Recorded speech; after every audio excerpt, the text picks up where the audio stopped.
Personal computer. So ஷார்ட்டாக வந்து இது வந்து டெனோட் பண்ணுவாங்க. எங்கேயாவது நீங்கள் வந்து கேள்விப்பட்டிருப்பீங்க இந்த மாதிரி.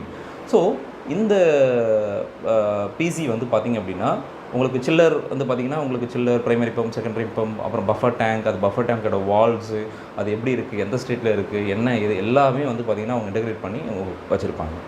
இந்த சில்லர் வந்து பார்த்திங்க அப்படின்னா உங்களுக்கு பொதுவாக வந்து ஒரு 3 சீக்வன்ஸில் வந்து ஒர்க் ஆகும், 3 மோடில் ஒர்க் ஆகும். அதாவது வந்து பார்த்திங்கன்னா ஒன்று நார்மல் மோட், இன்னொன்று ரீசார்ஜ் மோட், இன்னொன்று வந்து டிஸ்சார்ஜ் மோட். என்ன அப்படின்னா நார்மல் மோட் அப்படின்னா என்னென்னா, இப்போ சில்லர் வந்து ரன் ஆகிட்டுருக்கு, பம்ப்ஸ் ரன் ஆகிட்டுருக்கு, லோடுக்கு ஏற்ற மாதிரி ரன் ஆகிட்டுருக்கு அப்படின்னா அதை வந்து பார்த்திங்கன்னா நார்மல் மோட்னு சொல்லுவோம். அதில் வந்து பிரைமரி பம்ப் எவ்வளோ தேவையோ அது ரன் ஆகும், செகண்டரி பம்ப் எவ்வளோ தேவையோ அது ரன் ஆகும்.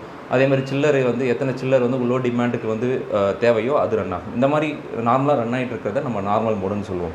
இல்லை ஒரு டைம் ஒரு பவர் ஃபெயிலியர் வந்துடுச்சு, இல்லை என்டையர் பவர் பிளான்ட்டே டவுன் ஆகிடுச்சு அப்படின்ற சினாரியோவில் அது டிஸ்சார்ஜ் மோடுக்கு போகும். அப்போ டிஸ்சார்ஜ் மோடில் அப்போ எப்படி கூலிங் வரும் அப்படின்னா எல்லாருமே வந்து